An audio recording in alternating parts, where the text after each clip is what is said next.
The Dallas Cowboys are doing a lot of work at wide receiver ahead of the 2023 NFL Draft, and I mean a lot. Let's dive into it next. You are Locked On Cowboys, your daily Dallas Cowboys podcast. Part of the Locked On Podcast Network, your team every day. Locked on Cowboys. Locked on Cowboys. Welcome back to the Locked On Cowboys podcast, part of the Locked On Podcast Network, your team every day. We'd like to thank you for making us your first listen of the day. I am your host, Marcus Mosher. You can follow me on Twitter at Marcus_Mosher. Joining me today, as always, is Landon McCool. Check him out on Twitter at McCoolBCB. Landon, the Cowboys are doing a lot of work on some of these draft-eligible wide receivers.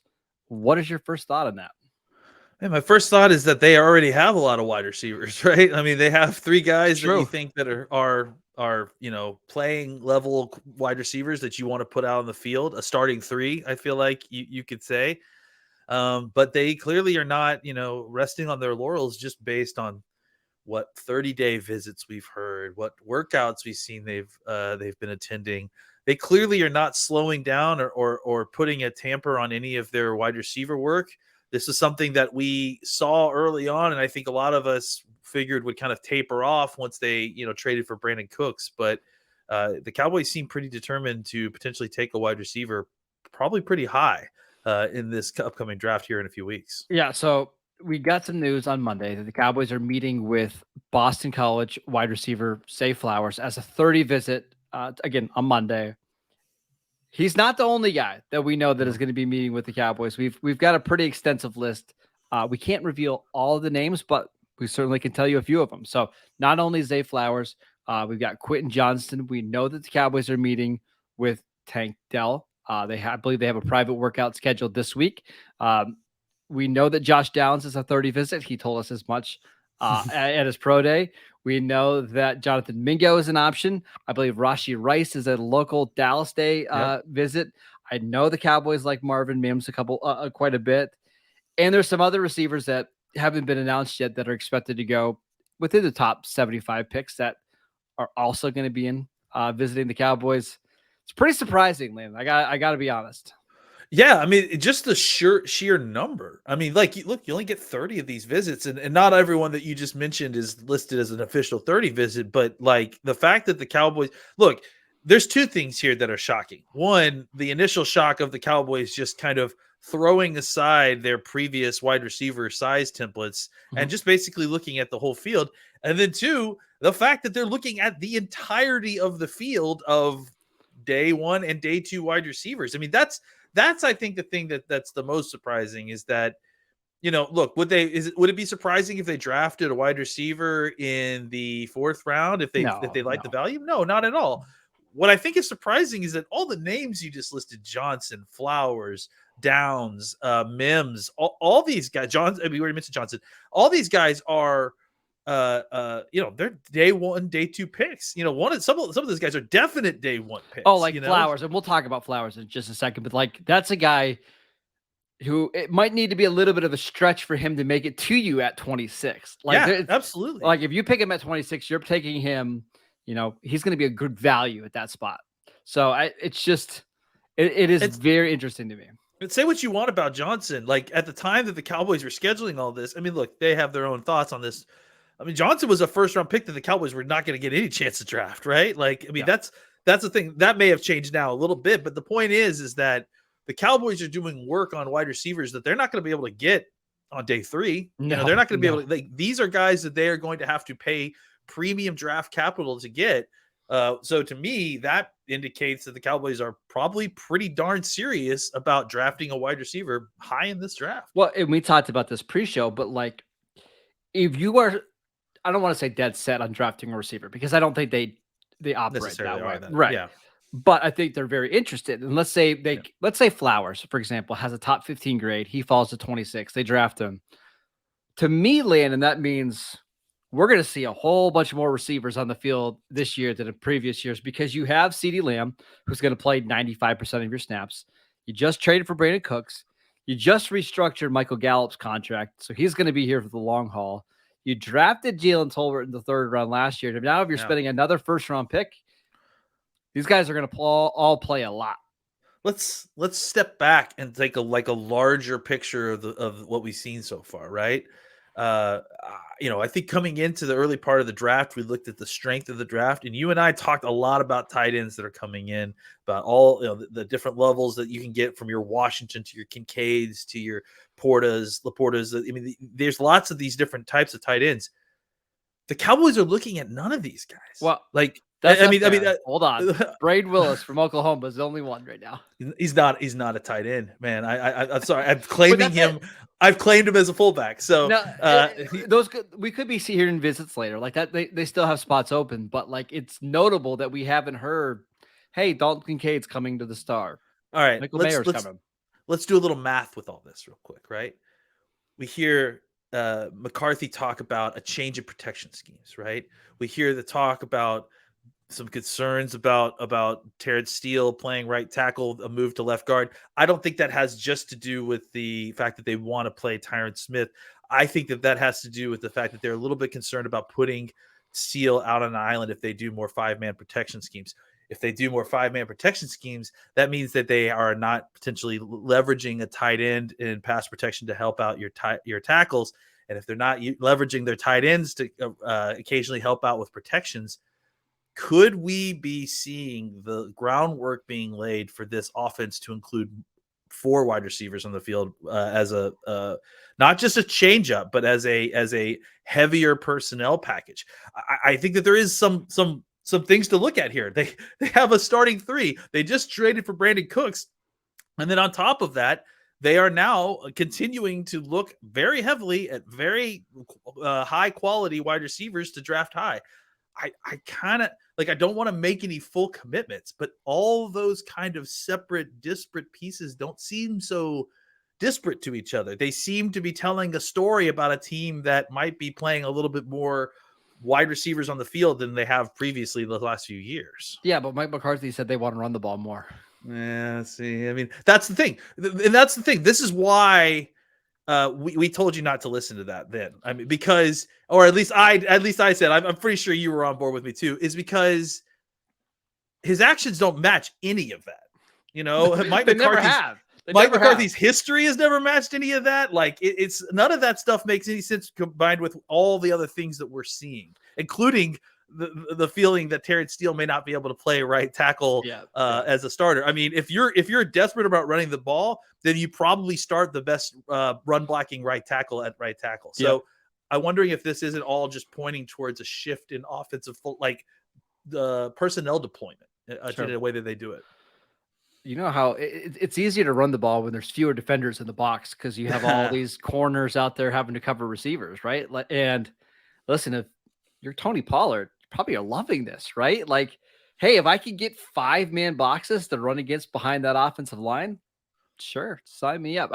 I'm all in favor of this, by the way. This is exactly the way Mike McCarthy and the Packers built their teams in the early 2010s. We've gone over this a couple times, but those teams had Greg Jennings and Donald Driver and Randall Cobb and Devontae Adams and Jordy Nelson. Like they were loaded at receiver. I wonder if the Cowboys are taking a similar philosophy or similar style here. And I would add, name 3 tight ends from that era. There's one. Like Jermichael Finley. Who was a big receiver? Was a big one. Yeah, who was a big receiver. That's all he was. A couple other big receivers. I mean, he was basically a big receiver. So I think if we're kind of going back to that as the template of what, the personnel that McCarthy likes to run out there, it could be that the Cowboys are pulling away a little bit from tight end. And I think also it helps that they have 2 guys that they like in-house.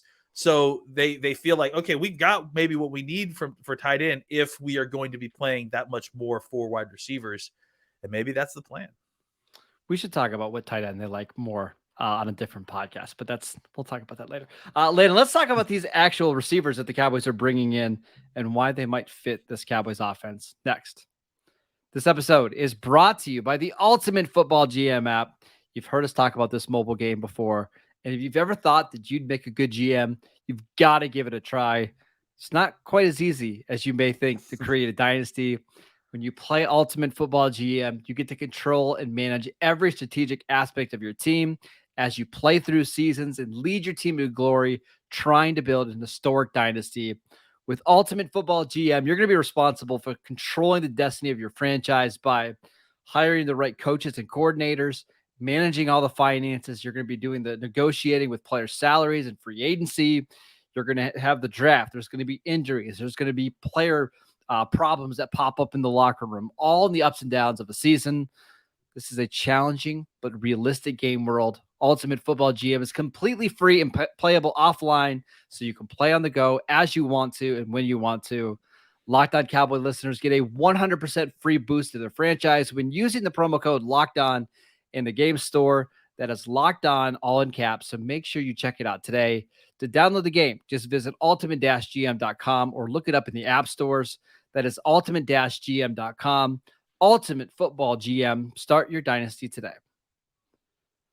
All right, Landon, let's run through a couple of the receivers. We're not going to give super in-depth scouting reports, but I do find it interesting that Zay Flowers is one of their 30 visits because he historically does not match what this front office likes. 5'9", 182 pounds, 29-inch arms, and yet they're bringing him in. Yeah. What are your thoughts? It's crazy. I mean, it's just crazy because we've spent so long kind of chasing a very specific type, and now they're just looking at every single type of wide receiver. And you know, to be clear, the vast majority of the wide receivers in this class obviously fit that mold. I mean, that's kind of, and honestly, more and more we're seeing that the vast majority of wide receivers coming out of the college are fitting that mold. So, you know, this could be a necessity thing. I mean, I don't know if it's only just a change in preference with Mike McCarthy, but there's not many 6'2", 210-pound guys, even in this class. I think there's like 3 that hit that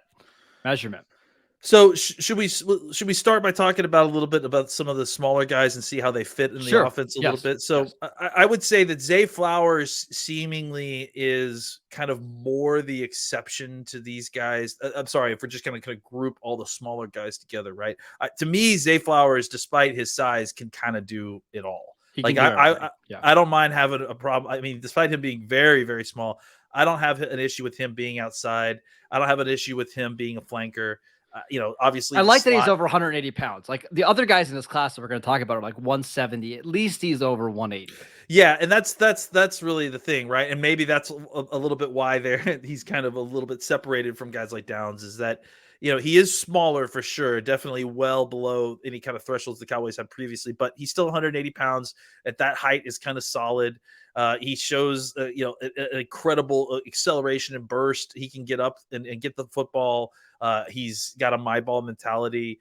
I think he's a little bit more than just a guy that you throw out into the slot and you kind of run tunnel screens to or short passes to. He can get down the field. He can do a little bit more than all of that, than all the kind of, you know, gadgety type stuff that you see a lot of these guys run. He can definitely do the gadget stuff, and I definitely recommend trying to get him the ball on the move. All that is definitely recommended. He's a punt returner. He's a kick returner. So if you wanted to get him, and then with the idea that you're basically having a huge upgrade on Turpin, that could be the thought process there. I do think that, you know, it's going to be interesting. He didn't struggle against press, but I think, you know, at his size, you wonder about how well he'll do against press next year. But that's something that you worry about with all these guys. I wonder if he's one of those receivers that, like, his primary spot is in the slot, but you can move him around if you want him to be on the outside. But maybe you just have 2 slots, right? Maybe you just have slots on both sides. Yeah, for the Cowboys, right? Like, especially since you have 3 guys, you can kind of do what you want to get him comfortable, right? You don't need to put him at X where he's lining up on the line of scrimmage with a press corner. Whether he's the flanker and you're motioning him, whether he's a slot guy, you have 3 other guys who you feel a lot more comfortable moving around. So that's why a situation like this would be really great for Zay, because you could really kind of just put him wherever he's best while he's still learning the rest of the positions in the NFL. I do think he's got a little bit of T.Y. Hilton in this game. And maybe the limited time that T.Y. Hilton was here last year changed the way that they are looking at these receivers. Like, you know, we got to get some guys that can fly a little bit and that can make plays down the field. So I think of all the receivers we're going to talk about, Flowers is my favorite just because he can do everything, and he's above 180 pounds, and he's so good after the catch. So he's probably my favorite. We should talk about, if we're going to stay with the smaller guys, we talked about Tank Dell last week. Go check out that episode. Josh Downs is a really interesting one because he's 5'9", but 171 pounds. And it's not like he has elite speed. He ran a 4.48, which is fine. It's fine. But man, he makes every contested catch down the field. Yeah, and his speed shows up in his agility, right? And I think he had a really, really good 3-cone time. And that kind of plays with his with what you see on tape, right? He's kind of closer. Would you say that he's kind of closest to the Cole Beasley type of slot receiver in the sense that he's quicker than fast, he's gonna get open, he's gonna catch the ball? Like, my comp for him was actually a little bit of like the Tyler Lockett, where maybe maybe not the elite long speed, but pretty quick, right in and out of breaks. Yeah, and I think Lockett has a little bit more deep ability, obviously, than Beasley did, and I think that that's fair because Downs has a little bit more of that too, where he can get past you, and he's got enough speed to get up the sideline if you need him to. I would say he's a little bit more limited because of his size to play on the outside. He doesn't have that kind of speed that is necessarily going to threaten teams on the outside. So if he's going to win deep, he's going to win with route running, right? Or like a double move or something like that. So a guy that I think can be a possession slot plus basically for you. If you need him to do a little bit more, he can handle that as well. Yeah, both of those are smaller receivers. They're probably, Flowers is a day one pick. I think Downs said he's going to get drafted between 20 and 40. I think he's a little bit more likely to fall into the second round. I think Tank Dell is probably more. I know that you drafted him at 58 in a recent mock draft, but I still think he's like a late day 2 player. Is that fair? Yeah, I mean, I think. I honestly, I think it's going to be tough to see exactly where these guys are. I would say the entire second and top of the third round is in play with some of these guys, because it's really going to be about what teams feel about the size limitations. Yes, exactly. The one that is really puzzling to me is Quentin Johnston, who a lot of people have as the number 1 receiver in this class. Let's talk about him next. All right, Landon, we're back talking about the Cowboys' 30 visits and all the receivers that they brought in. I will admit, Quentin Johnston is somebody that I just don't see it with. I don't think he's a first-round receiver. I get the appeal, and maybe that's why the Cowboys are bringing him in, just for the fact that we don't know. We don't know. We don't know what he's doing. By the way, we just got an update from me and Rappaport. We can announce now that Jalin Hyatt is somebody who's a 30 visit. I was hoping that was going to get out, but what do you see in Quentin Johnston? Because that's what I just don't get. Yeah, we talked about him, a couple weeks ago, and my thought process then was that I just felt like I didn't see enough there for him to be as a highly.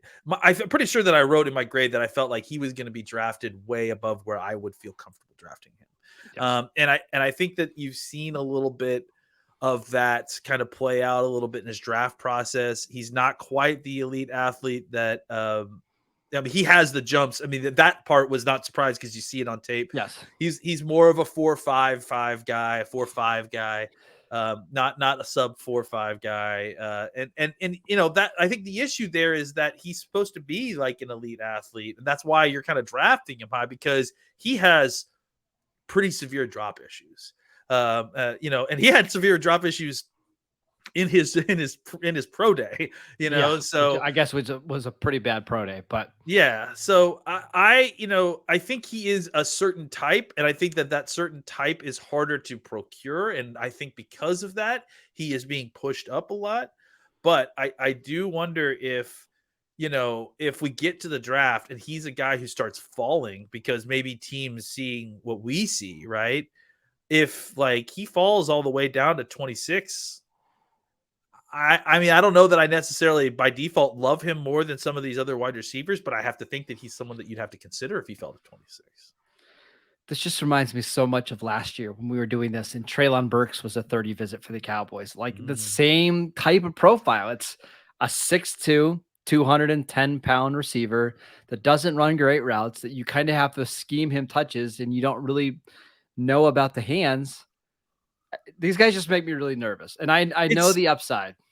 it's just a different type of receiver, right? It's almost like you're drafting the typical, like body style wise, you're drafting the typical wide receiver that you draft to come in and be right away your starting wide receiver, except he's on the plan of a undersized like gadget type wide receiver, Well, then, right? Because honestly, you got to that's the way feed he him plays. targets and stuff, He- right? Yeah. I saw the numbers from PFF the other day. He was like at the very bottom of this class in contested catches, and his drop rate was the highest of all the receivers. Like, he's a project, and it just, to me, on the outside looking in, it seems like this is the exact type of receiver that doesn't work well with Dak Prescott.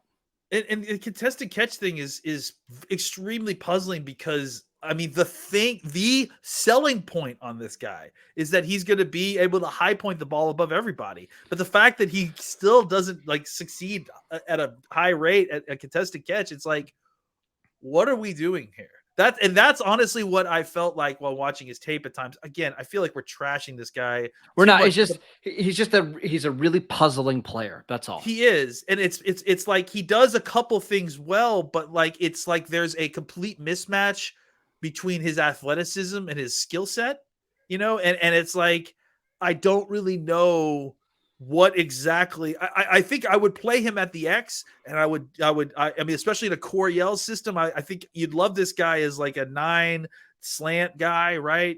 Big body receiver, but the problem is that he doesn't catch the ball well, so it's like.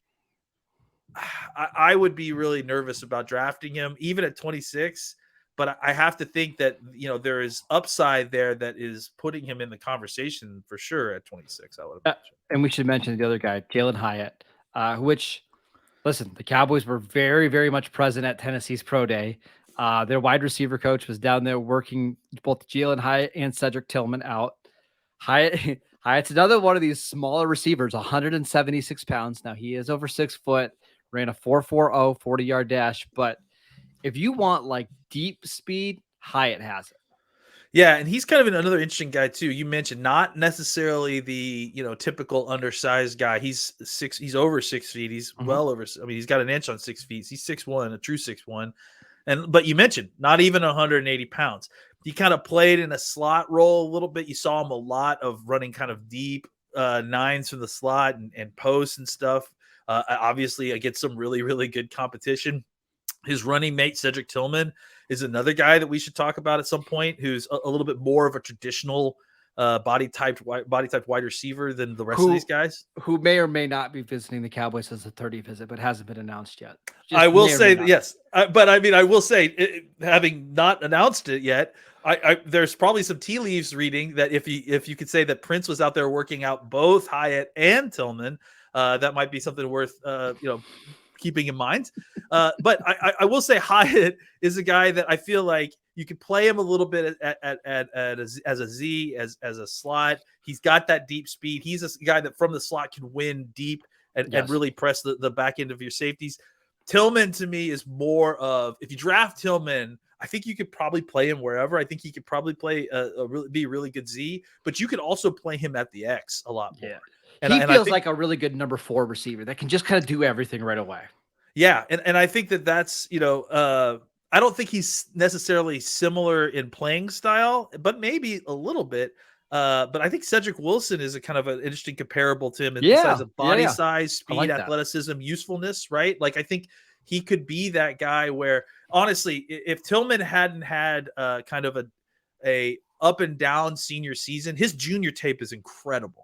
So, in fact, he was the better wide receiver coming into the senior year class. So, in fact, he may still be the better wide receiver, but he didn't have the senior year that Hyatt did. So, both of those guys very kind of slightly different from each other, and it just kind of shows you the real range that the Cowboys are viewing these wide receivers through. Just to recap here, the Cowboys will have 30 visits with Quentin Johnston, wide receiver from TCU, Zay Flowers, Boston College, Josh Downs, North Carolina, Jonathan Mingo, who we didn't mention, but another one of these 6'2", 220-pound receivers, Jalin Hyatt. We know Tank Dell, maybe another Tennessee receiver will eventually figure out his way to the star. Rashee Rice from SMU, Marvin Mims. I mean, you're talking like about 10 receivers there, Landon, of your 30 visit set. It's pretty clear. Cowboys looking into this wide receiver class very extensively. I mean, honestly, I don't know if we're even reading tea leaves anymore. I think at this point we're just sipping the tea that has been made by the Cowboys for us. So it's pretty clear that wide receiver is going to be a target for them early in this draft. All right, that is it for today's show. Thank you for making Locked On Cowboys your first listen every day. Now make your second listen to Locked On NFL Scouting Show with the Draft Dudes. From free agency to the draft, salary cap management, and more. Join NFL experts Kyle Krabs and Joe Marino as they take you through what it's like to build a successful NFL franchise every Monday through Friday. Find Locked On NFL Scouting with the Draft Dudes wherever you get your podcast and on YouTube, part of the Locked On Podcast Network, your team every day. We want to thank you for checking out our podcast. Please go to YouTube, subscribe over there. You can follow the show on Twitter at Locked On Cowboys. You can follow Landon at McCool BCB. I'm at Marcus _Mosher.